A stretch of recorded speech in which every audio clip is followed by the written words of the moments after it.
Cynthia, I am just so happy to see you. For anyone who is following my social media, I put the most beautiful photo of a pregnant woman up on my social media the other day. It looks like a stock photo, but it is the amazing Cynthia. And if you just look at the photo, she's looking out to the sea and she's in this beautiful white dress. You would just think that she's a pregnant lady having an amazing photo shoot. But the story behind Cynthia, this amazing woman, is incredible. And when we started working together, when she told me her history, actually, when we had the call to see if we were the right fit to work with one another, I was like, oh my gosh, you have such an incredible story to share. And we've just finished working with one another a couple of months ago, and you messaged me telling me even more is happening. So I think we've got so much to unpack today. But do you just want to tell us a little bit about yourself, where you're from, and then I'll dive in and I'll help you pick apart the pieces. Absolutely. Thank you so much, Jin. I'm really excited about this and to just start opening up and sharing more.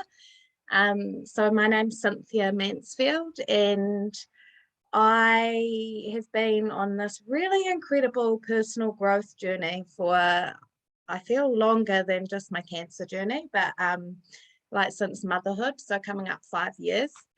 And we've had a lot to navigate in that time with, having twin-to-twin transfusion with my twin pregnancy and surgery, and then being diagnosed with breast cancer at 20, how old am I now? Coming up 29, so 27 years old, was quite a shock. And then later finding out that it had actually metastasized and was stage 4.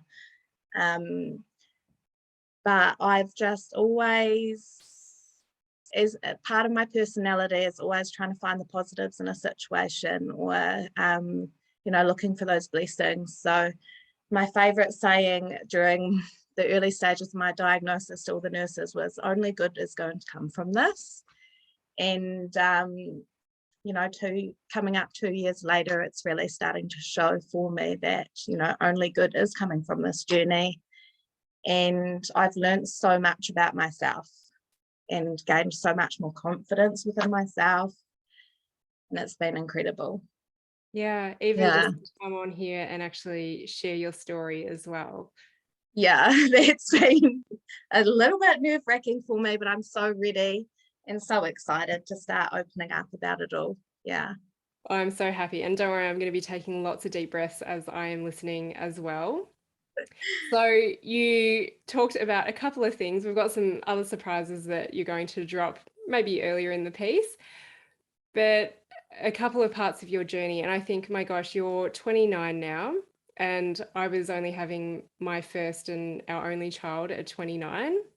And I would sometimes forget how old you are, because you've got these 3 kids and you've been through so much. So I definitely think there's a bit of a wise old soul that's lived a different life in your past life. So let's start with the twins. So they are your second pregnancy.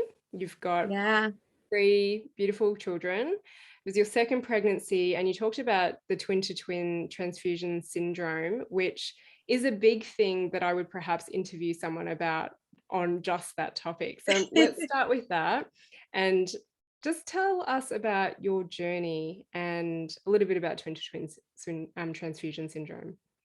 Yeah, so when we found out that I was pregnant, my daughter had only just turned 1. So we were quite shocked and a bit excited at the same time, and we went to have a dating scan. And me and my husband are just sitting in there, and you're looking at the screen going, what's that above? And sure enough, I was having twins. And so there was a lot of laughter in the room at the time. And I just remember also coming with this really big responsibility, because it felt like such a blessing. But I think, part of my intuition knew that potentially it was going to be quite a stressful pregnancy, or there was going to be some surprises coming. And it would have been at our 14-week scan that they picked up that things weren't looking quite right. So my first twin, baby A, was really undernourished and didn't have a lot of amniotic fluid around her. And then her sister had a lot of amniotic fluid and a really big bladder. So that's generally the first indication that your placenta's not working properly, because I was having identical twins. So again, what a miracle. And so they were just off the one placenta, and so my placenta wasn't sharing the nutrients between both babies well. And that's when some pretty serious conversations started being had with our specialists, where we were, taken down to Wellington quite quickly to deal with the doctors that deal with twin-to-twin transfusion, to have a second opinion and to make sure that that's what they were seeing. And that's when we started finding out about the situation we were in. So it was, we had to make decisions around whether we wanted to continue with our pregnancy, whether we wanted to cut one of the baby's umbilical cords off and just continue with one pregnancy, or whether we wanted to try this procedure, laser treatment, and see if we could separate the placenta, the blood vessels, and have both babies survive, because we were so early on in our pregnancy that if we had left it untreated, both babies wouldn't have made it. So I think Josh and I, we always knew that we would give it everything for both of our babies. And that was just always the thing. We were always like, we will try surgery, because we would just really love to have both of our babies. We couldn't make the other decisions. And so we ended up in Auckland, and I had surgery at 17 weeks gestation. And what is the risk of the surgery as well? Does it have a pretty high success rate? So it's a 60% chance that both of your babies are going to survive. And I think from memory, it's about 85% chance that you'll have one baby. And so obviously, a small percentage that neither of them will make it as well. What about you as well? Is there any risk on you? Not so much risk on me. It was, I had to go in for the surgery, but it was like really microscopic surgery, and so no risk to me. It was just the babies, because if one of them had passed, all of the blood from the one that passed would have gone to the baby that was still alive, and potentially cause some complications there as well. Yeah. And so I stayed 2 nights in Auckland and had surgery.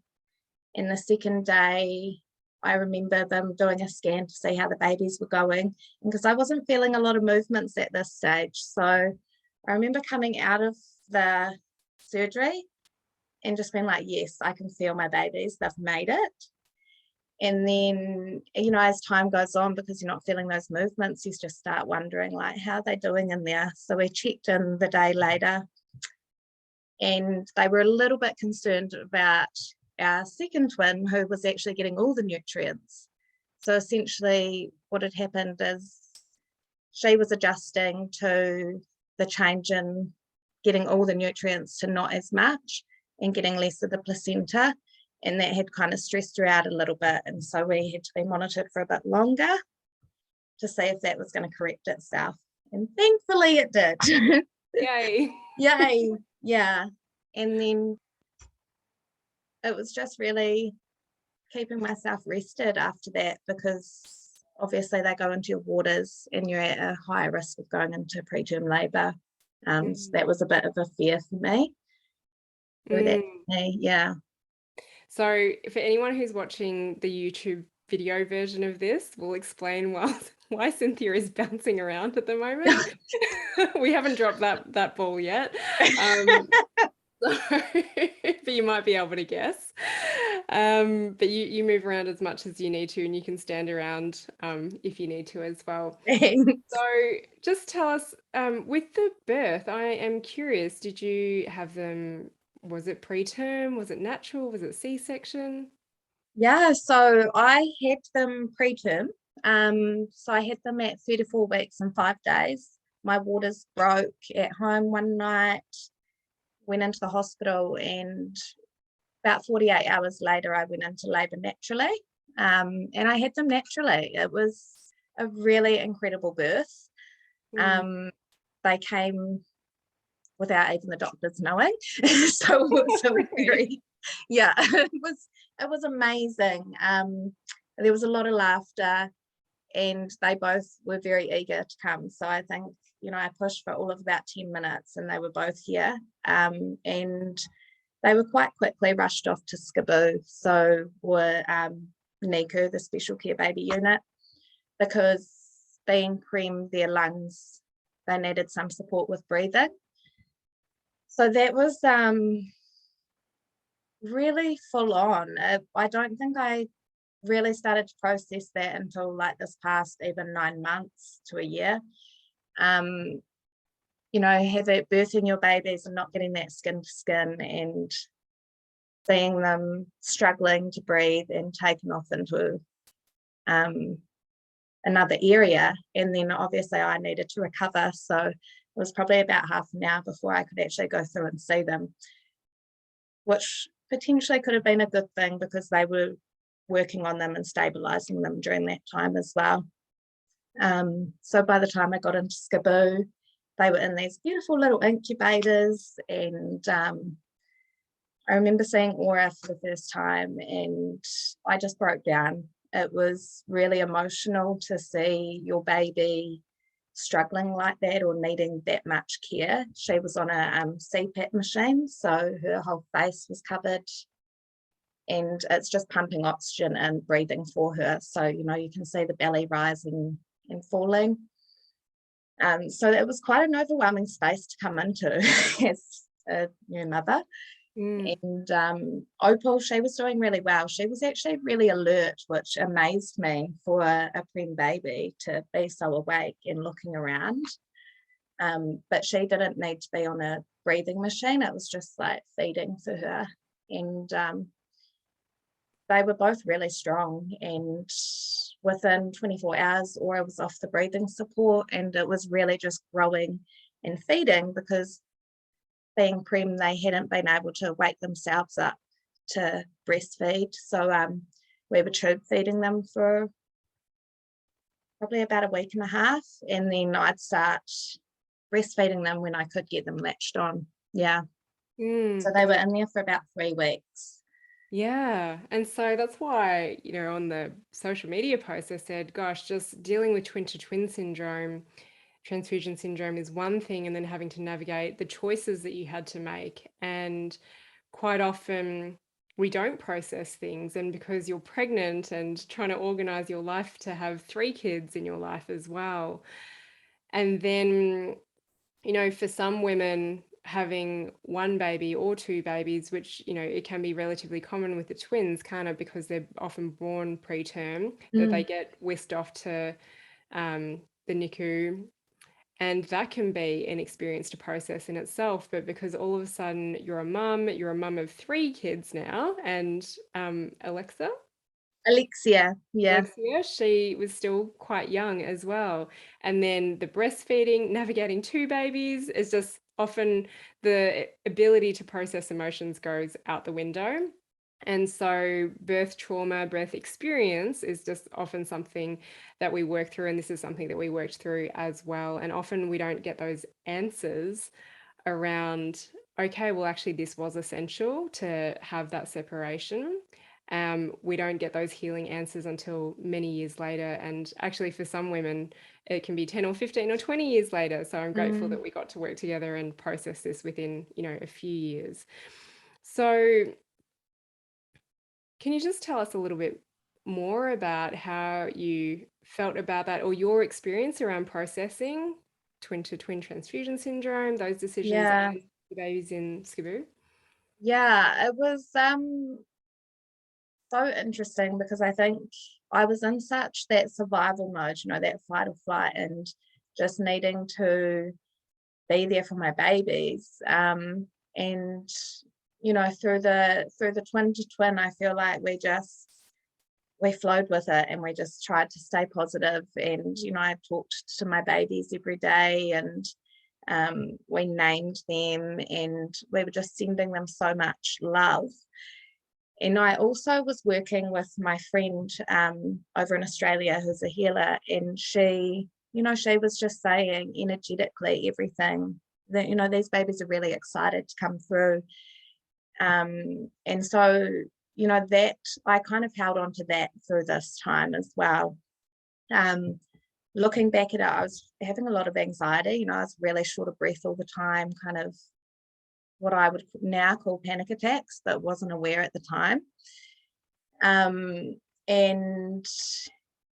we were doing long trips to Auckland and back, and Wellington and back with Alexia would have been so young then. She was probably about 14 months old. I'm based in Hawke's Bay. So how long was the travel? So it was 4.5 hours to Wellington, and then you're looking at about 9 hours to get to Auckland. And we drove, yeah. And back and forth to visit the babies? Just when we were doing the surgery for the twin to twin. Oh yeah. Yeah. So we were really fortunate that they had space in our Hawke's Bay skaboo. So once I'd birthed them, we didn't have to travel, thankfully. Yeah. And once they were in skaboo, I think again I was just so worried about all my babies, including Alexia, who was at home with Josh, that I felt so torn. I remember they released me from hospital, which was like on my 3rd day, which is when your milk comes in and your hormones are dropping. And for me, that day is quite emotional. And so I was discharged that day, but obviously the babies were not. So I remember it was like 9 o'clock at night. I was trying to get back into skaboo, and I didn't know how to get there. And I just was crying. So that night I was actually able to stay in a parent suite. So the skaboo nurses, once I found my way there, were really beautiful and supportive, because it was just really overwhelming. Just, I felt so torn that Alexia was at home, that I had to be separated from her, and that also I had 2 babies in skaboo that I was separated from. I just felt like I really wanted to be able to spread myself out everywhere, and I couldn't, but I was trying really hard. And infection, and I was hospitalized again that night, so it kept me closer to the babies. But obviously my body, if I look back at that now, it was trying to process so much. And it just cut out for a brief second. What sort of infection did you get? I'm not sure. It was some kind of infection that they couldn't find it. It's like you would get fevers, and you've had this after each of your pregnancies. Both of my pregnancies, I've had it. I ended up with fevers really bad, like almost like you're going into labor again, contractions, and they just haven't, but they can never find the source of it. So but I actually did a release around it, and my body kind of spoke back to me and was like, it's just trying to release and bring itself back to balance after all the stress it had been through. And potentially, at this stage, I would have had cancer as well. I remember when I was expressing for the twins, there was blood in my milk, and just saying to my midwife and the nurses, like, is that normal? Is that okay? And they were kind of like, oh, that can happen sometimes. I think they call it like a rusty pipe or however, I think that was a really early indicator that something wasn't right. And how many months was this at? Because we've just kind of rolled from the twin to twin stuff over to I know. So we'll just take a little pause there. It all kind of comes together. Yeah, that was in those early skaboo days. So when I was expressing, Right. colostrum for the twins while they were in SCBU and expressing. By the stage of expressing, you know, it's not so noticeable, but in that colostrum phase, it was really noticeable, you know, like the colostrum was tinged pink. And but It's also interesting because a lot of twin mums that I've worked with, a lot of stuff just gets blamed on you've got twins. It's like everything's working double time, you're working double time, or even just the fact that you're a postnatal mum. You know, a lot of things do get dismissed. So, yeah, okay, you keep telling the story. So you had these rusty pipes. these rusty parts on this left side, and I just kind of kept going with it because I'd talked to you know, my midwife and the nurses, and nobody was too concerned. I just kind of kept going, and you know, I just had to keep going is how it felt. I just didn't really think about how I was feeling or how exhausted or anything. It was, my focus was on my 3 children and getting them well. So I spent, you know, most of my days at SCBU, and then I would come home at night and spend the night with Alexia for 3 weeks while they were in there. Yeah. Mm-hmm. And then what happened?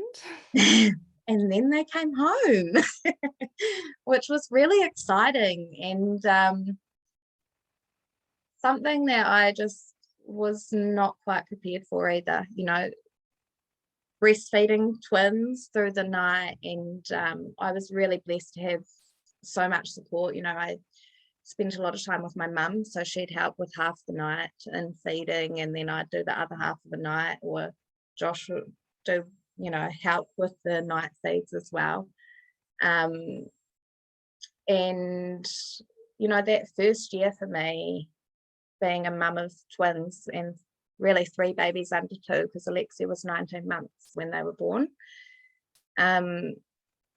was really survival mode. Like, I just did the best I could to keep going.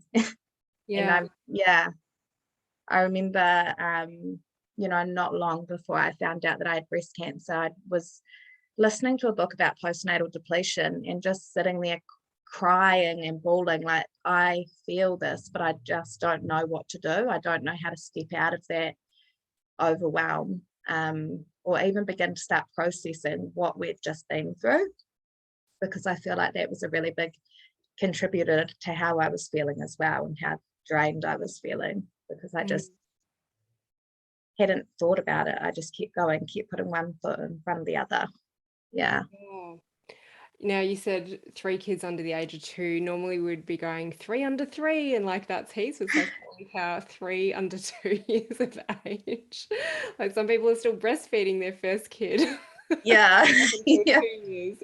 I'm curious, were you still breastfeeding Alexia as well? Or is this like, nah, you're not having any of this? Not by this stage. I would have kept feeding her. However, when I found out that we were having twins, and that we were having trouble, twin transfusion, we made the decision to wean, because I just wanted to be able to give everything I could to these babies and what my body was doing then. Yeah. So I weaned Alexia about 14 months old. Yeah. All right. So let's skip ahead a few months, and yeah, next piece of the story. I mean, there might be something else that I don't know about, but Yeah. So the baby, so it would have been like November 2019. I would have been breastfeeding one of the twins. how old were they? Um, I have they would have 14 just months. turned a year. They would have just turned a year. Right. I was So looking at our notes and I had 14 months. yeah. So they would have been a year old at this stage, and this is when I first found a lump. And I'd actually had a lot of trouble with breastfeeding the twins. I'd had a lot of thrush in my nipples, and I was really dedicated to breastfeeding. I was at some stages I was taking painkillers so I could continue to feed, because it was so painful for me. But I found a lump when they were about a year old, and I remember thinking, oh, it must be like a clogged duct, because I'd had such a journey with my breastfeeding And so I didn't think too much of it, and I kind of left it and was like, oh, I'll think about it after Christmas. And then so January comes around, the lump's still there, and I'm like, oh, it actually feels like it's growing quite a bit. And I was like, that's strange. So I ended up at the doctor, and they referred me for an ultrasound. She was like, it's probably mastitis or a cyst or something, and but we'll get it checked out and, you know, see what comes back. And so it would have been February that I would have had my ultrasound, and at that point they took a biopsy of the lumps, and they were just kind of like, oh, you know, it does kind of look breastfeeding related. I wouldn't be too concerned, like, don't stress about it, and you'll hear from us in a couple of weeks. And so that's what I did. I didn't worry about it, and I just continued on. And then I started getting strange phone calls from my doctor. They changed my appointment, they changed the doctor that I was seeing, and then they were telling me to bring a support person. And I remember sitting there with a friend going, oh, that's so strange. Like, maybe they're going to do a procedure and drain it on the day and I need to be driven home or something. So we met at a park in the morning with my mum, and she looked after all the babies while Josh and I went to this appointment. And my doctor just came out with it as soon as we got in the room. She was like, you have breast cancer. And for me, from there, it kind of ended up a bit blurry. You know, she's telling me what kind of breast cancer it was. So it was HER2 positive. They knew that. Mean? So HER2 positive is a type of breast cancer that you can have that isn't driven by hormones, and it is an overactive protein that in your cell that just multiplies really fast. So it's actually a more aggressive form of breast cancer. But it's also not triple negative breast cancer. So yeah, it was HER2 positive. They said it was invasive, you know, it had started in the ducts and spread, and they kind of sent me on my way and was like, you'll hear from the surgeon next. And obviously more scans. So then the next step was getting a CT scan and a bone scan and a heart scan. And it was interesting because the few months previous to this, I'd been to an osteopath and for sore ribs, and I wasn't really getting a lot of relief from that. And so, you know, I was actually in a bit of pain as well but I just didn't put two and two together. I was like, oh, it'll be fine, you know. I was preparing myself to have a mastectomy, and they were talking about that. Yeah, they were talking about having a mastectomy, taking that side, and that was kind of all that I was told at that point. How were you feeling? Then, how was I feeling? I was shocked.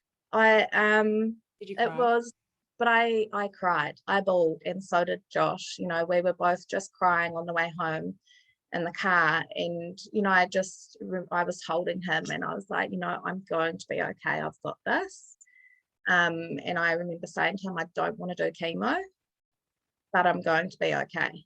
And he was really silent. And then we went to my mum, and I just remember saying, you know, I just broke down when I saw her and said it's cancer. And she broke down, and we just sat there and cried together. And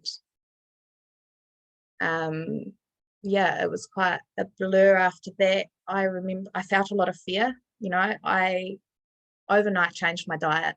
So like probably for that first week, I was probably just eating steamed veggies because I just didn't know what else to eat. And then I probably started with like steamed veggies and gravy or something to mix it up a little.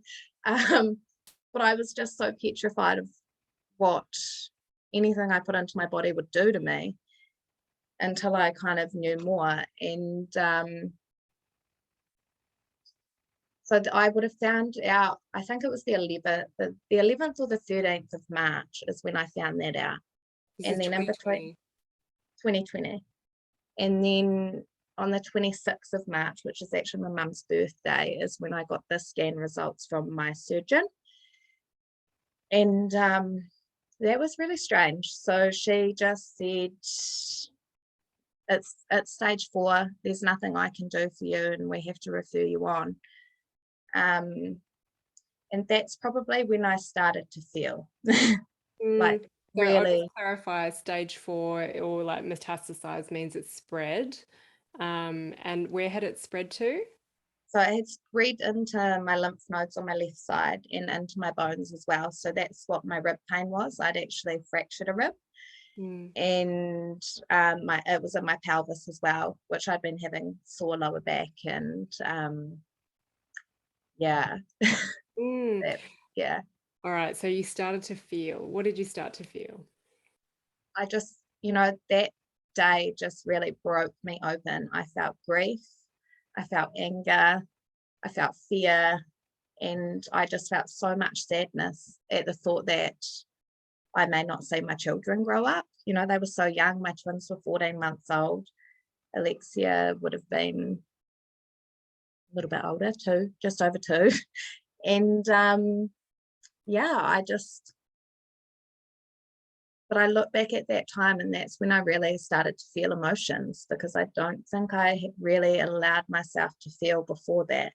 Even with the initial diagnosis, I felt a lot of fear, but I don't feel like I really dived into that. I didn't really think about it too much. It was kind of, yeah. So onwards from that, what sort of changes did you make while you were going through treatment? Because from what I understand, we're in New Zealand, is that when you're diagnosed with stage 4, they decide, no, we're not going to do a mastectomy on you. They kind of like give you a bit of a life sentence. And, in the space that I love to work in, I say, it doesn't matter if you're being diagnosed as terminally ill or stage 4, I'm still here. You've still got hope. Like, you still have a life to live, however much of it is left. And this is a really inspirational story because, I mean, you're going to share more, but it's like, well, you went from stage 4 and this is where you're at today. But take us a little bit more through that journey. So you had been told this, you'd been offered, what treatments had you been offered, and what changes did you make? Because you touched a little bit on the food relationship side of things as well. So once I was referred on to my oncologist and I met with her, that was really fear inducing. So she said to me that there's nothing that they can do. They won't be able to cure me. If they can only buy me time. And they offered me palliative chemotherapy, which means that it's for the rest of my life. And also these 2 targeted therapies, which is called Herceptin. And that is more towards HER2 positive breast cancer and shows to be quite effective. So she talked me through what my chemotherapy options were. It was a chemotherapy that's been around for a really long time that has really severe side effects. You'll lose your hair, nausea, everything that comes with chemo. And then I was offered another chemotherapy that had a less of a success rate. I think she said it like 65% success compared to 85% success. But it was a lot gentler, and you'd lose your hair. And for me, instantly my gut was just like, yep, that's the one. So I chose to go for the gentler version of chemotherapy for myself and to do the targeted therapies. And what changed for me, because I was always like, I'm not going to do chemo, was finding out that it was stage 4. And I was like, okay, this is bigger than I was expecting, and I need time to figure out what I'm going to do. And so for me, it just felt like chemotherapy was something that could, have a big impact on my body while I was finding out other ways to support my body. So I was really fortunate. My uncle was actually a naturopath. And so as soon as I was diagnosed, he was great. He started sending me through information that I could look at. and also taken me into health shops to get me onto some supplements, and recommended that I do some, I've forgotten the name, colonics. Oh, colonic. Yep. Yes, colonics, just to get me detoxifying. And so that's what I did. I started on some supplements, I did colonics, and I radically changed my diet. So I Just for people probably, who don't know what colonics are, it's like when they put a hose up your bum and they like flush it out, and yeah, help you eliminate. help you eliminate, yes. So I did a couple of those. And then that was before I started my chemotherapy. And then I started chemotherapy, and during that time I'd come across Jane McClelland How to Starve Cancer book. So my sister-in-law had sent that to me, and I read it, and I was like, it lit a fire in my belly. I felt inspired. It made sense to me. It was about shutting down pathways that feed your cancer. And so I was like, right, this is what I want to do. So I found a doctor in Hamilton, who I believe is now retired, but Dr. Bill Reader, and he put me on a repurposed medication protocol alongside my chemotherapy. That was like, I think I took metformin, a blood thinner, a statin, a dewormer, a doxycycline, which is like a really low dose antibiotic. And Yeah, there's such strange kind of medications. You wouldn't think that anyone would go on them for cancer treatment or no, treatment. and that's what is so cool about Jane's work, is she's really looked into the effects that these are having. So like, shutting down your glucose pathways through metformin is a great thing to do if you've had cancer, or and yeah, it was really interesting learning Can I ask about how that you protocol. found this doctor up in Hamilton? So my sister-in-law got me onto him, actually. Yeah. Um, And is and he just someone who, divine intervention. yeah, I know, like you and the stuff you attract, it's a little bit crazy. Yeah. But I love it. So was he someone, I know you said that he might not be working anymore, but was Yeah. he someone that specifically works with people with cancer? Yeah. So I think he is an integrative doctor. Okay. And so he works with cancer patients, but I think also other chronic illnesses as well. And Was he yeah, the anthroposophical, I don't know no, how to say that word. anthroposophical Yep. doctor. That's my doctor, Okay. Richard Drexel, who I have in Hawke's Bay. Okay. So no, this was, yeah, he was just an integrative doctor. So he's about, supporting cancer patients through, if you're doing if you're choosing to do chemotherapy or not, he offers an alternative way as well. Okay. So I was on that protocol alongside my chemotherapy for about seven months that I did that protocol, but I only did chemotherapy for 3.5 rounds. Yeah. So what's the decision behind 3.5 rounds? So I always knew that chemotherapy was not going to be wasn't going to make me better. It wasn't going to heal my body. And it wasn't going to cure me. So the decision to step away from chemotherapy came when, I just felt my body breaking down. My pelvic floor was getting weak. My muscles were aching and kind of, really starting to disintegrate. My nails were ripping, and it was just not a nice feeling. And it was also like, is this what, if I was to die, is this what I want my children to remember of me? Or do I want to have more energy and be able to live life with them and have fun while I can? And so I kind of started to step away from that, which was really scary, but also really exhilarating. So I went in to have my 4th round of chemotherapy, and I just said to my nurse, I can't do this. I don't want to do this. And, I'm a people pleaser. So this was a really big step for me to be speaking my truth and what I felt.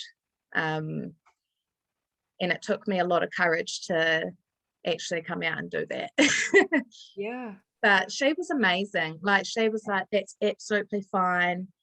You know, we'll just get you booked in with your oncologist and we'll see how your scan, because I was already booked in for scans.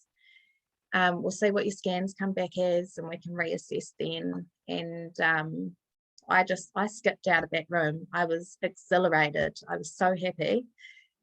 And then I started crying. I think it was about 10 minutes down the road. I just started bawling, like, oh my gosh, what have I done? But it was definitely the right decision. And I was so thankful that my family was actually, they allowed me to make that decision. So I didn't get any pushback from anyone around the decisions that I was making on my journey, which I was really thankful for. Yeah, because that would have made it so much harder being a people pleaser. Yes. Oh gosh, well, I'm glad that you advocated for yourself in that moment, and you know, the fact that you're here with us today, and there's still more surprises coming. Still more to come. A testament to you. So would you say that this was a deeper inner knowing? That Absolutely. this was not your Absolutely. It was intuitive for me. Like, as hard and scary as it was, my gut feeling was so strong with treatments and protocols that I was choosing that I couldn't ignore them. And I just followed things that, you know, lit that fire and gave me hope, made me believe that I could do it. You know, I'm a researcher, so I think that really helped me as well, as I love to dive into books, and especially if it's something that piques my interest. You know, sometimes I sit there at night with Josh, like writing out all the supplements that I take, what supplements I needed to buy. You know, I had a whole spreadsheet and I was just like, this is like a full-time job and I love it. Like, I know. Tell me about it. It was, you know, I was really intense for that first year with what I was doing. And did you enjoy it? In terms of I like the did. I organisation? did.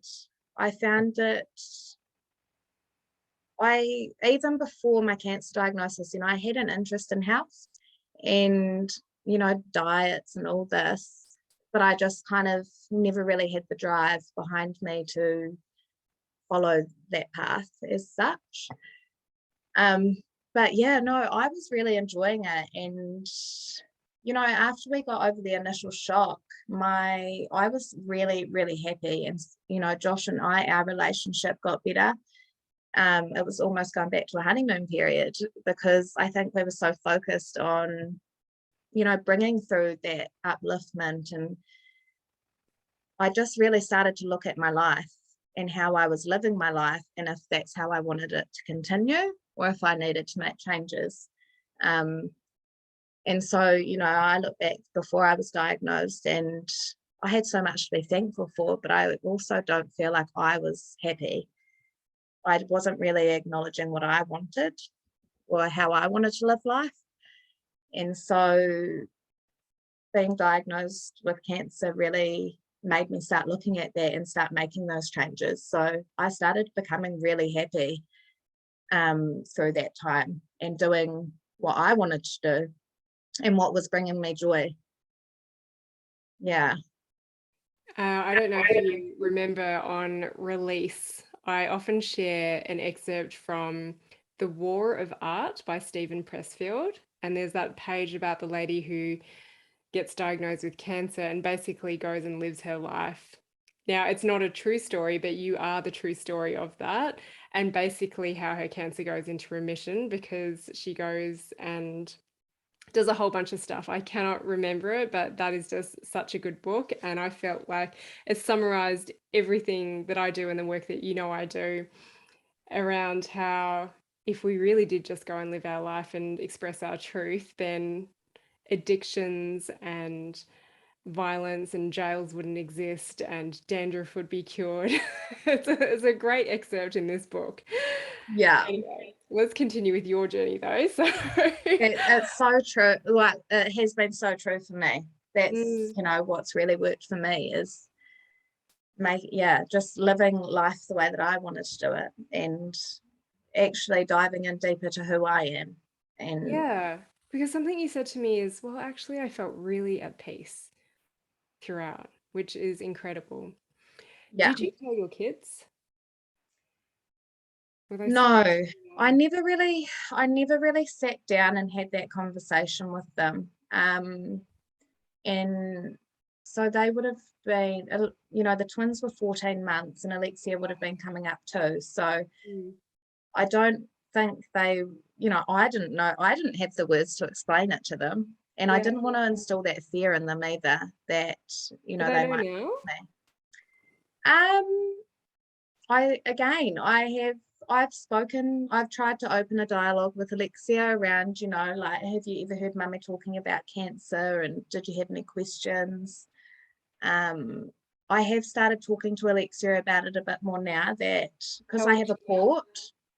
She's coming up 5. She'll be 5 now? in Okay, November. Oh, April. um, so I have a port, and the girls are always asking about that, and yeah. Hmm. so I try and keep it simple. Like, yeah, mummy got really sick for a bit, and I needed to have medicine in there, and Mm. um, yeah. So it's interesting because it's something I never really knew how to deal with the Yeah. kids. Yeah, being so young. Yeah, yeah, fair enough. I was just like, okay, well, yeah, 2, they probably wouldn't be able to Yeah, understand anyway. but they've definitely seen me in some very emotional states around having cancer, and so it's not like I've hidden it from them, because Mm. they've definitely been in that journey with me. Yeah, It's just I've never really sat down and had a really direct upfront conversation about it with them. yeah, Yeah. sure. So, just a little bit more, you sought out some other healers. I'd love to hear about the other healers and people, conventional as well, that you worked with. Yeah, I've worked with some amazing practitioners, and they all, they've just come to me at the perfect time. So I worked with Dr. Bill Reader. He was my first practitioner, and then I discovered acupuncture. So that's when I started learning about the nervous system, and getting us into our rest and repair, out of the fight or flight. And acupuncture was a real way for me to kind of feel that in my body. Like, what was it like to feel relaxed, and just having that time on the table as well to yourself. And that helped, I feel, with my chemotherapy symptoms as well. So I still do acupuncture now as well. It's something I've continued right throughout. And I've worked with the Natural Bird up in Tauranga. So there's 2 amazing women, Jenny Kennedy and Justine Laidlaw in Tauranga, who are also cancer thrivers themselves. And Justine teaches around radical remissions by Dr. Kelly Turner. There's 10 healing steps. So I read that book, and that was inspirational. And then I came across Justine, who was offering these radical remission workshops, and I was like, amazing, I want to dive in. And Jenny also worked a lot on these workshops with Justine. So I did these group workshops with them, and that's just around living your best life, diving into emotions, really just looking at all aspects of your well-being, looking at the herbs and supplements you're taking, looking at food that you can be using to support your body. And obviously you find support in those groups because you're all on a similar journey. You might not all have breast cancer, but you all have cancer of some sort or a health problem. And then I also did some one-on-one with Justine, who offers just health coaching as well, and one-on-one with Jenny, who works more as an intuitive healer. And they were just really amazing support, and they give hope and they understand, you know, I remember the first conversation that I had with Justine deciding if it was going to be a right fit was just like, I have all those supplements, but sometimes I miss them and that really stresses me out. And she was like, you know, it's actually okay. It's okay. You've just started this. It's overwhelming. Just take it one step at a time. And, you know, that just brought so much relief to me to hear those words that, you know, even though I might not get every single supplement in every day, each one makes a difference, and it's okay if you don't, and to let that go. And I still keep in touch with them now. And then I got onto a medical intuitive who's up in Whangarei, and that's bush law. And he looks at you on an energetic level and what your cells are doing. And he was able to tell me, you know, if I still had active cancer happening in my body, if there was emotions that were causing this. And so even after I'd found out that I was radiologically in remission in 2021. When did you find out that you were in radiological remission? So I found out like pretty much a year to the date. So I found out in March 2021 that I was radiologically in remission. Yeah. But also, like, my first scans that I got 3 months after my initial diagnosis showed that I only had scarring left on my bones. So my breast lump, which was like huge, I could see it protruding out of my breast before treatment, had completely gone. I've had completely go after the chemo, or was it still there after the chemo? It disappeared after my first round of chemotherapy. So I remember saying to my oncologist, I can't feel my breast lump anymore. And she was like, oh, okay, yeah, cool.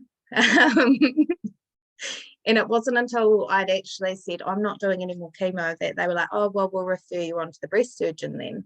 And I was like, okay.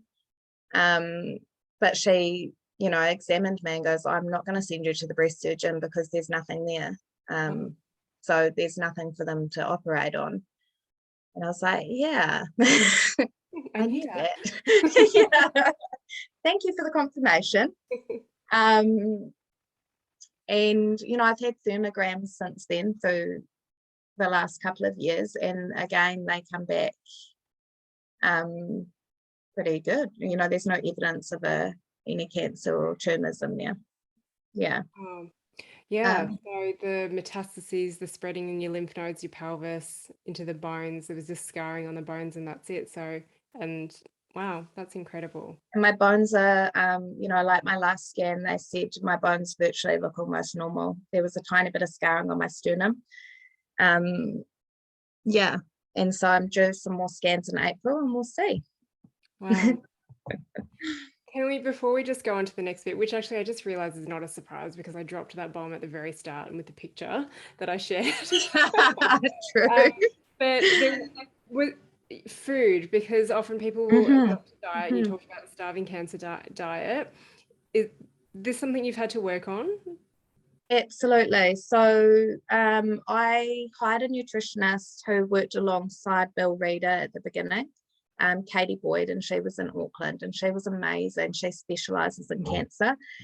And she got me on lots of supplements, and the kind of diet that she was recommending was, you know, a kind of more paleo keto style.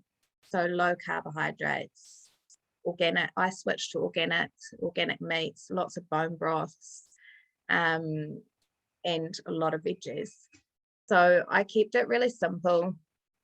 But, you know, food for me this past 2 years, especially this past year, has been like I've really needed to work with that. It was a real trigger for me. So even before I was diagnosed, you know, I'd eat sugary foods and be like, well, this is going to give me cancer, or this is so bad for me. You know, I was feeling a lot of guilt, shame. So working on the fear of, if I eat this sugary thing, am I going to trigger things again? Yeah. And even just before even having cancer, I just had this negative outlook on food. And so I've just really worked on healing that relationship. And, now I eat more intuitively. The first year I was really strict. But I also look back and I think a lot of that restriction was coming from fear of what might that piece of bread do to my body, or what might anything do to my body. And so I've, especially with being pregnant, I've definitely started. You just like roll into the next thing. I just started craving a lot of different food. You're pregnant. This is huge. Yes, okay, I'm pregnant. I'll let you finish. I'll let you finish this after. Okay, so you started craving lots of food. Yeah. You have to like take a step back. I've just totally been working on not being fearful of eating food. I still eat a really great diet, and I love the diet that I eat. I love all the veggies and the organic and bone broths, and sometimes I feel like I don't want to eat meat, so I won't eat meat for a period of time, or I'm just really follow what's feeling good for my body now, and what's coming to me intuitively, which is really freeing. Incredible. Yeah. So this will take us into a segue. It's like, wow, there's these big stories here, and they just keep coming.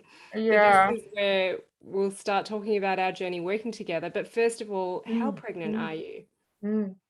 I am 9 months pregnant. I'm 38 weeks. Wow. Do you want to stand up for those who are watching the video? Just see your beautiful belly. Do you know if you're having a boy or a girl? We're having a boy. So I've got 3 girls and we've got a boy on the way. Wow. Yeah. And actually, oh my gosh, what is the birth you're planning? And then, because this will really paint the picture of where you are now versus when we first met.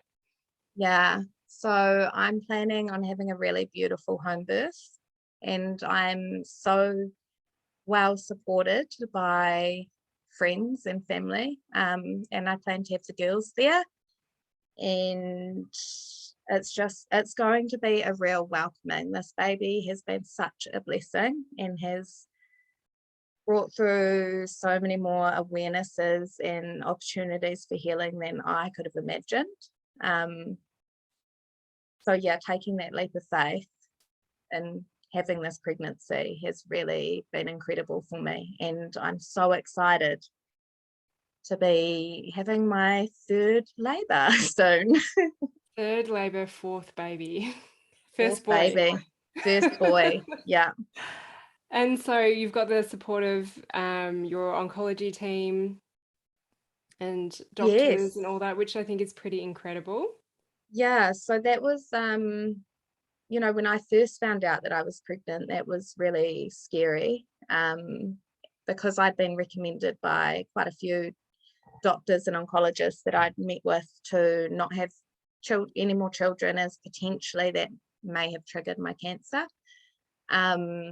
It's interesting because you said the HER2 is not hormonally driven. It's not hormonally driven, and so I don't know what their reasoning behind why I shouldn't have more children. I think it was just so out of the blue, like so uncommon for someone of my age to have this kind of breast cancer, because I think it's about 20 or 15 to 20% of breast cancers are HER2 positive, so it's not a huge percentage. And one oncologist that I've met with, she'd been in the field for 25 years and she'd only ever had 2 other patients that had been HER2 positive, and one was a female and one was a male. I think they were husband and wife. No way. Yeah, so that was interesting. Yeah, so I just think the kind of breast cancer I had, they weren't really sure what could have triggered it. Right. And so I think they were just being on the cautious side of saying these things to me. And so, yeah, when I told my oncologist, she was really shocked. and was like, well, obviously chemotherapy didn't disrupt your fertility. And I said, no. Is this if we go into the timeline, when did you Yeah. start chemotherapy and when did you fall pregnant? So I started chemotherapy in March 2020, and I fell pregnant in July 2021, June. Which is a few months after you were diagnosed, like the radiological remission. Which was a few months after finding out I was in remission. Yeah. Yeah. Okay. Yeah, let's just call it remission. Yeah. Actually, just circling back to that. So where do you feel you're at with your cancer experience? I feel like I'm in such a great space. I feel so much more confident in myself and the decisions that I make, that I trust that I can keep myself well and balanced now. And, you know, the cancer journey has actually been such a blessing for me, because it really allowed me to step back into putting myself first and giving myself space to really listen to what I needed and what I wanted. And I just feel so much more empowered as a person now. Like, I trust my body. The healing ability of the human body is just so mind-blowing. Like, it's incredibly powerful. It's our minds that can get in the way sometimes of that. And I feel like that's what happened for me. It was my belief systems and the stories that I was telling myself that were really damaging to my physical well-being. Yeah. It sounds like we're wrapping up, but we're not. We're just like getting into more of this. So, okay, Yeah. so you were pregnant and you're going to have this, you're intending on a home birth, and you're well supported with that. Can we go back to when we met, which I think was at the, oh gosh, when was it? 2020? We worked together. 2021. Yeah. Yes, And 2021. you were on the very first release course, weren't you? Which was February. So it was actually in 20. I think it might have been the second release course. In August. Oh yeah, it was in Yeah, August. yeah, Okay. August. Yeah. So you had just found out you were pregnant and you were in remission, just found out you were pregnant, and then you reached out to me, and I remember reading your application. I was like, wow, I've got to, and I don't think I asked for date of birth. And like, let's just put this in context that you're still 28 at this, well, you're 29 now, but this was all when you were 27, 28, having twins, being diagnosed with stage 4 cancer, which is huge. So, and then I went through this history with you, and then you said, and I'm pregnant. And I just want to just talk throw that in. Yeah. I was like, oh, okay. Because my thing is, I always love working with people before they're pregnant, not generally while they're pregnant. Because obviously when we process emotions, which is the big reason why people come to me for, is that it can cause stress on the body. And you were still in the very early days of your pregnancy. And I said to you that the big thing is, I don't want a risk of association, that you have a big release, because it can be big and it affects the nervous system, that you have a miscarriage, which might happen anyway in these first 12 weeks. So I need you to take a high level of responsibility here, that this is actually potentially an outcome. We don't get attached to outcomes, but I'm willing to work with you, and we will go in gently, do the release course first because of the timing, and then I'll work with you one-on-one, and let's just see where we're at. And what you said to me really blew me away, because I said to you that this is a risk. Whether or not a release causes this or not, I'm not too sure, but I don't want the risk of association. But you really wanted to, the emotional work really resonated with you. But yeah, what did you say to me? Wow. From what I can remember is, I was just, when I reached out to you, you would think after finding out that you're in remission that you'd be on top of the world and, moving on with your life. But that's not what happened for me. I went into this depression. I was when I reached out to you, I was in my bed all day crying. Like, I couldn't care for my children. I was not living my life, and I wanted to be living my best life. And I just knew that there was, it just felt like this cloud was over me and I needed help. And I'd come across you and I was like, I feel like this is my next step and I need this. And I said to you, I'm at peace with whatever happens with this baby, because at that point I was still processing whether to continue on with my pregnancy or whether to not. And I think, I was feeling so much fear in that space, and I just wanted to, I knew that I needed to do this. I knew that I needed to get through these emotions, because I think I said to you, like, if I don't do this, I feel like I'm going to have a reoccurrence. And that was my fear. I was scared that I was going to have a reoccurrence. And so for me, it was like I needed to put myself first and do this work and trust that, if this baby wants to come through, this baby's going to come through, even if I am processing emotions. And yeah, I felt really at peace with however that played out. And I just really trusted and dove into it, because to me, there was just no other way.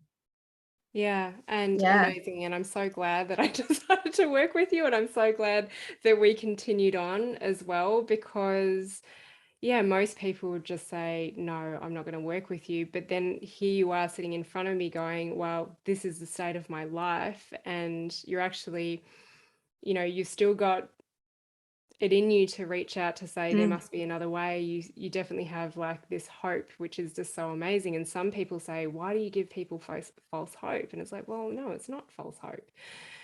So you went on to do release, and some people saw you just a little bit. You were quite quiet in there, but what was your experience of learning the release process? Because some of my clients, they do it beforehand, sometimes because of timing they do it afterwards. But you actually got quite a few shifts just from this group course where I teach how to process emotions, teach about the chakras, the doshas. What were the shifts that you got? Because I was getting nice emails from you in between. Yeah, I honestly, it was like the missing piece for me. I remember saying to you, like, this is what I've been needing. It just resonated with me so deeply, the release process, that it was like, okay, now I know how to process these emotions that are coming up for me. I can go through the release process.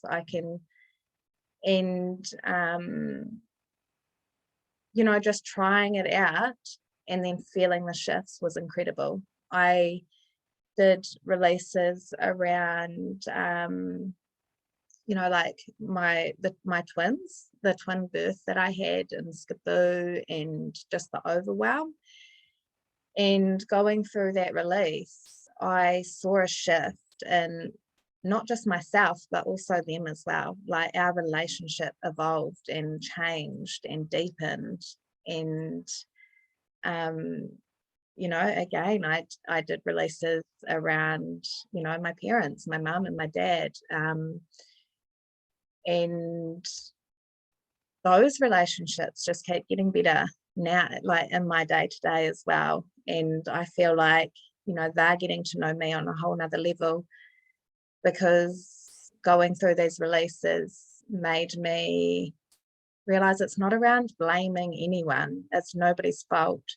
It was an experience, and there was emotions involved in that experience. And if we can shift those emotions out, how much room that makes to create more. And so, just my relationships just keep getting better and better from being able to work through these releases. And not all my triggers, I still get triggered. Got 3 kids. Yeah. And a husband. But being able to release around a trigger, you really feel the energy around that shift, and then you're like, oh, that doesn't trigger me as bad as it used to anymore. Or, it gave me something to do with the energy that I was feeling that I wanted out, and I didn't know how to get it out of my body. Yeah. Yes. And because actually each course I've run, we've had someone who's, in the midst of stage 4, or for you, it was, you had a stage 4 experience. And I just love that we can have so many different people in the group with so many different experiences, and we all just hold space for everyone's experience. It's not like, oh my gosh, let's pay attention more to you because, and you actually held yourself through that. I didn't actually hear much from you, and I was just like, just trust, some people Yeah. chime in a lot, other people just sit back and observe. But yeah, it was incredible. You were actually doing it and you were feeling the shifts, and by the end of the 6-week course you were actually feeling pretty good. Yeah. And we were going to work one-to-one together. Yeah. Yeah. Like, by the end of the 6 weeks, I was feeling amazing. I was functioning again. I was able to care for the girls more. And, I was feeling happier, and just things were getting better for me. And I just remember at the end of release thinking, oh my gosh, it was amazing, the shift that I had from being the woman crying in bed all day, every day, to this woman who was out there, walking in the present moment, enjoying everything around me. And just really deepening that, relationship with my children again, because through the cancer, that definitely had an impact on the way I mothered, and, just my tolerance level and everything had shifted dramatically going through release. Yeah. Amazing. And I have to give credit to Josh, because I just said, oh, you've got 3 kids and you've got a husband that can trigger you, but he is so amazing, and I've met him as well. And he's still pretty young as well in my books. I'm late 30s Yeah. now, and I think, is he even 30 or he's early 30s? He's early 30s. Yeah, Yeah. 32, I believe. Yeah, so still that's huge to go through, and to support you, and for him to just keep evolving with you as you grow. Because I think the other thing that you came to me around was, actually, I don't think people actually know who I really am. And yeah, there's no way I would have gotten you on the podcast at the start of when I was coaching you or after release. No way. But you can just tell the story so beautifully. So we dived into a little bit more with the one-to-one, and I don't expect you to go into details about exactly what we processed, but can you talk a little bit about that experience? Yeah, that was it was really great, because there's just been, so much happened in my life in such a short space, that I feel like there was been so much to process. And just having that one-on-one with you was really great, to just be able to just keep pulling out what was happening. And like, my intent was to create more confidence within myself so that I could share, and working with you and getting those little pushes each week really helped. And even, like, my relationship with Josh is, he's such an amazing support for me. And, just working one-on-one with you and getting those skills on how to communicate with each other better on a deeper level, really helped shift our relationship even deeper, and continue to grow together, and realize that I think that's what I learned, is a lot of the time we're trying to communicate the same thing or similar things but in a different way, or we're wanting the same thing but we are going about it differently. And it just really helped me gain a deeper understanding of myself, and where I was at in life and what I was needing, and becoming more of who I am, like taking away those layers of what no longer resonated, and being able to process that out as well was, yeah, just really powerful. Can I ask what you felt the difference was between taking yourself through a release process, because you had such significant shifts on the group course where you don't work one-to-one with me there, versus me facilitating the releases with you? Because sometimes we went back and revisited and I wanted to check that you had like released all the little rabbit holes that an event or a memory can take us down. But what did you feel was the difference between the course versus the one-to-one? I found that like with the course, for me, it would be I'd flow with releases that were coming up for me, you know, at the time, or things that I was already aware of, and then like with you, it was going deeper again, and it was doing those releases that I didn't feel I could have done by myself, because you know, they just felt too emotional for me, or I didn't quite understand it enough to be able to process that. And so, you know, having your guidance through those made me feel really safe, and this really helped me go another deeper level with my releases. Yeah. And you carried on with the pregnancy. So how are you I feeling about did. this pregnancy? Amazing. Absolutely amazing. This pregnancy has been such a teacher for me, in the way of, you know, just, I really believe that this baby came through to help me move forward and expand more as a person and grow. And you know, I think it was probably perfect timing that we came together when we did, because I feel like that is part of what this baby was needing. You know, it needed me to be able to process all of this, and physically, this pregnancy has been so much easier on my body than my previous 2 pregnancies. I'm in so much less pain. I'm 38 weeks pregnant and I feel so comfortable. It's amazing compared to my previous pregnancies, where I've had a lot of pelvic pain, and, you know, standing on one leg hurts, or getting dressed was really hard. And I just don't feel that this time around. And So I good. believe, yeah, just learning how to support my body more, and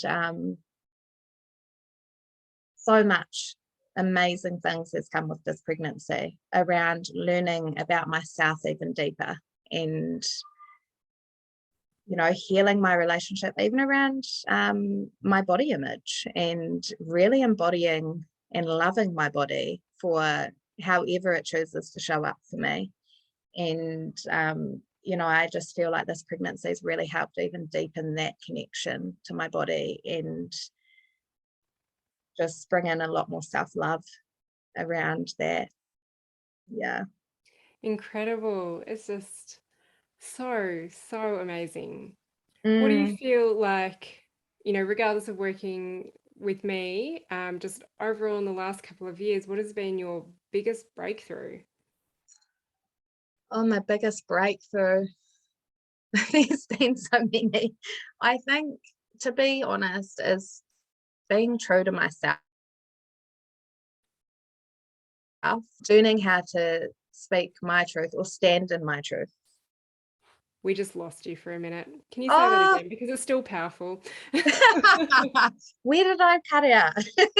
What is your biggest breakthrough Oh, from your okay. journey? All We'll right. just My repeat it biggest all. breakthrough is, I feel for me, has been coming back to who I am, and being more embodied as a person, and more confident, and standing in my truth and what I believe in. That's been my biggest gift this year, is just learning more about myself and diving deeper inwards, because I now just have so much deep trust within the decisions I make, or the intuitive guidance I get. You know, I follow that so much easier now from having this journey. Yeah. Incredible. Is there anything else that you want to share with us? Oh, actually, no. So one thing, you've never had a pregnancy shoot, have you? No, So no. tell us a little bit about that, Yeah. because Those pictures made me cry. I know, and there's so many more beautiful ones that I will share. And you know, this whole pregnancy, it's been about healing from, you know, experiencing the trauma of being diagnosed with cancer, and, you know, the twin transfusion, and just expanding our family and starting a new chapter. And I've gone blank. Where was I? Right, we don't need to fill the gap. You can just pause. Yeah, it's just amazing. Oh, the photo shoot. Yeah. So the intent behind that was to really celebrate what we've been through as a family, and what I've been through, and where we are now. And I just really, really wanted to honor this time and capture these moments, because it's been such an amazing pregnancy that I just want to be able to cherish it and remember. Yeah. You know, I think this Yeah. is an amazing documentation to one day share with your kids as well, when they can comprehend. Yeah. Hi guys. So are you going to have the same photographer for your birth? Are you planning on Yes, documenting I that as well? am. And for Is she newborn a shoot, doula as well? she is. Yes. Okay. Yeah. Should Yeah. we So mention who it is? Alexia, Alexa.doula on Instagram. She's incredible. And she just really captures the essence of people and creates magic with them. Like, every image that I've had from her, it took me days to not cry looking at these photos. You've got them all up on your wall on the side there, I've don't got them you? all up on my wall, and I just I'm in my bedroom, so I stare at them when I'm on my bed, and just really, you know, it just captures so much love within our family and what's to come. Yeah, they're such a blessing. I'm so happy that I did it. Oh, Yeah. amazing. I'm so happy that you did it as well, because you've got so much more to share. So Yeah. you've just shared so many big stories with us, and now Yeah. you're going to be like cooking the rest of this baby. And I wish you all the best of luck with this pregnancy and your home birth as well. I would love to know if you have got any idea of what your intentions are for your future. I do. What are Yeah, your desires? I mean, I really, really want to help others in coming back to themselves and learning how to listen to their intuition to bring healing for themselves. Because what I've learned from my journey is that, you know, there's no one way to go around healing. There's no one way to heal cancer. There's no one way to heal from a chronic disease. It's about learning how to tap into our body's intuition and listening to what our body needs. And I really want to help others. And I've learned so much around what's available in New Zealand for cancer and treatments and protocols. And not everybody is a researcher. So, I feel like I can take that burden from other people and help share my knowledge with them. And so we plan to move out onto some land and live off our land and grow lots of organic produce and share that with our community. And Where is this piece of land? well, we have land in Karamea, and which is on the west coast of the South Island, right up the top. And we are also looking at having some land out here in Waimarama as well, in the Hawke's Bay, so that we've got two beautiful places of healing. And I'd really love to create a retreat space down in Karamea for healing, whether you've been through trauma or you're having a health crisis. Just a really beautiful space. It's 25 acres of native bush, and just such a beautiful, peaceful space to be. I found it really healing when I've been down there, and just so amazing. Really grounding. Incredible. Yeah. Well, And I'm sure that you're going to have yeah. people reach out to you. Sorry, I interrupted you. And Yeah.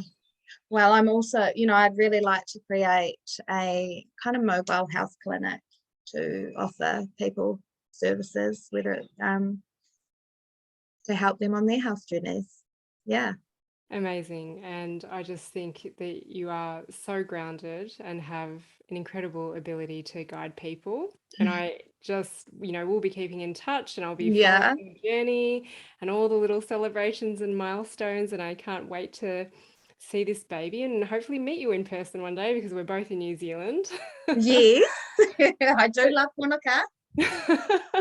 How can people find you, get in touch with you? I am mindful that you've got just maybe a couple of weeks or a couple of days before you have this baby.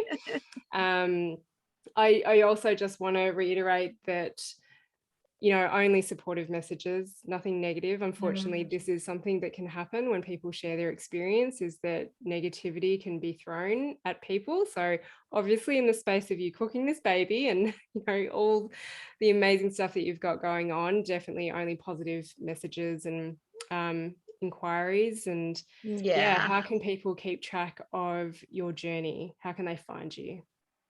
Perfect. So Instagram, I'm on Instagram and I'm her2 positivity, or you can also email me at her2positivity@outlook.com. Awesome. Yeah. And I'm so open to hearing from people as well. Yeah. Brilliant. So don't hesitate and you'll get back to them when you are able to as well. Yeah, definitely. I actually think, I can tell that it will fill your cup so much to be able to use your journey, or what I call your pain story, and impact other people's lives. And I'm so happy that we got to cross paths with one another. Me so too. Happy with where you're at, and I'm so grateful that today just flowed. It was so good. You were so confident and you just spoke your truth, and that's what people hear. Yeah, thank you so much, Jin. Yeah, it's just been perfect timing because I feel like I've really come into a space where I've started to process the journey, and it's easier for me to talk about now without getting too caught up in the emotions. Brilliant, because I just reached out to you. I was like, Cynthia, I know you're about to have your baby end of February. I've got some time this week. Can we do a podcast interview? And you're like, sure. And so 2 days later, we're doing this I interview. was like, yes, I'm ready. Let's do it. And I've had you sitting down for 90 minutes on your bouncy ball. Oh, honestly, it's my most comfortable position at the moment. I'm very comfortable, thank you. Well, everybody send Cynthia amazing birthing vibes for her 4th baby, and just amazing healing vibes as well. And also just feel free to send her positive and encouraging messages for where she's at right now and what you hear from this podcast. I will aim to, I think I'll get it out this week. Amazing. I don't have another one, and we can send you all of those vibes. Oh, thank you so much. And thank you to everyone who's listened. And I'm just sending so much love to you all. And it's beautiful. Thanks, Cynthia. Bye. Bye.